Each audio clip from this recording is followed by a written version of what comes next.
Hello friends, আসসালামু আলাইকুম। আশা করি আপনারা ভালো আছেন। আমার ইউটিউবে একটা চ্যানেল আছে, English academy of Haider Ali. আপনারা মেহরবানি করে আমার চ্যানেলটি সাবস্ক্রাইব করবেন। আমি একজন বৃদ্ধ মানুষ, তারপরও আমি 45 বছর যাবৎ ইংরেজি পড়াচ্ছি, ইংরেজি চর্চা করছি। যদি আপনাদের কিছুটা উপকার হয়, হলেও হইতে পারে।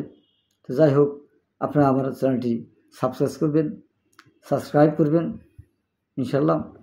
এখন আমরা বাংলা থেকে কিছু ইংরেজি বাক্য আমরা চর্চা করি। বাংলা থেকে ইংরেজি চর্চা করা এটা খুবই একটা সহজ পদ্ধতি। আমরা যদি প্রতিটা বাংলা বাক্যকে আমরা ইংরেজি করতে পারি, তাহলেই কিন্তু আমরা সহজেই ইংরেজি আমরা বলতে পারবো এবং শিখতে পারবো। যেমন ধরুন, আস্তে আস্তে তুমি ইংরেজি বলতে পারবে।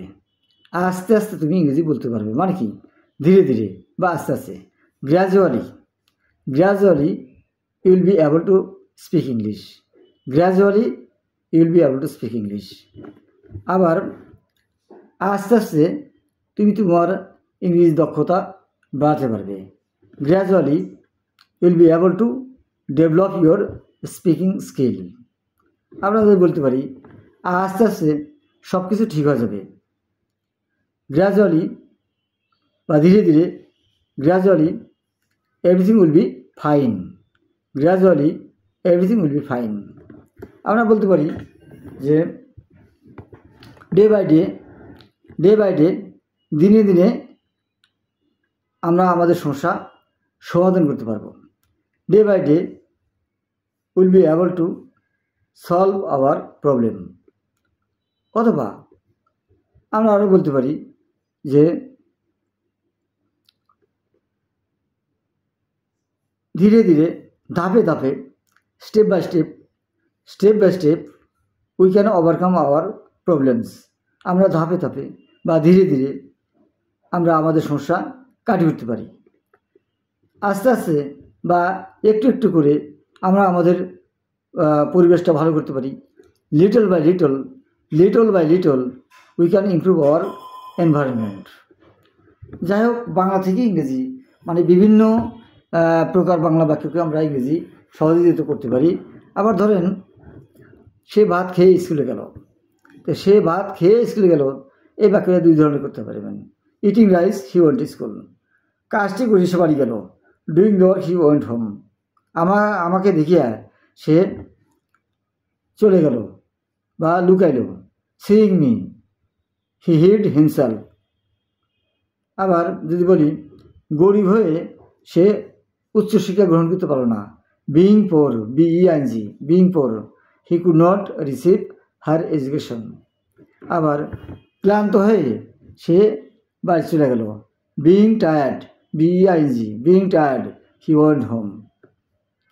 রাগ করে সে আমার সঙ্গে কথাই বলল না।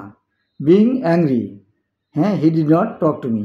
Being angry he did not talk to me. অথবা he did not talk to me being angry. ইংরেজি শিখে তুমি তোমার জীবন পরিবর্তন করতে পারো। By learning English you can change your life.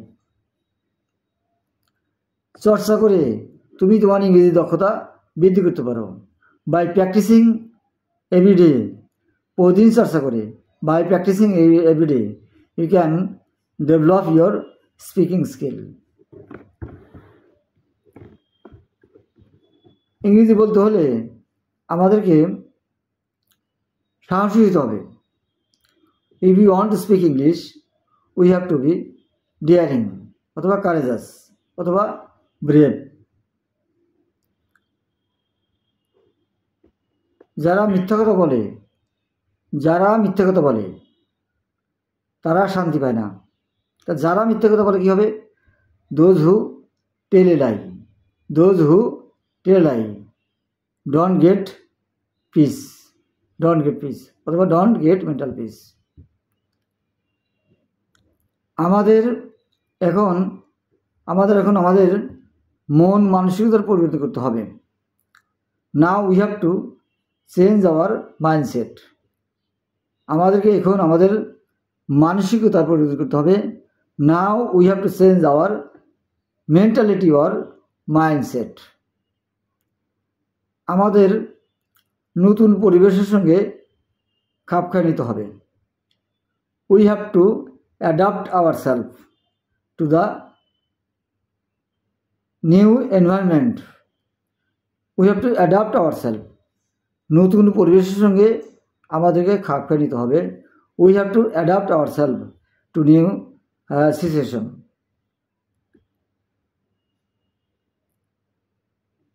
যদি তুমি তৎপর না হও তাহলে তোমার জীবনটা সুখের হবে না।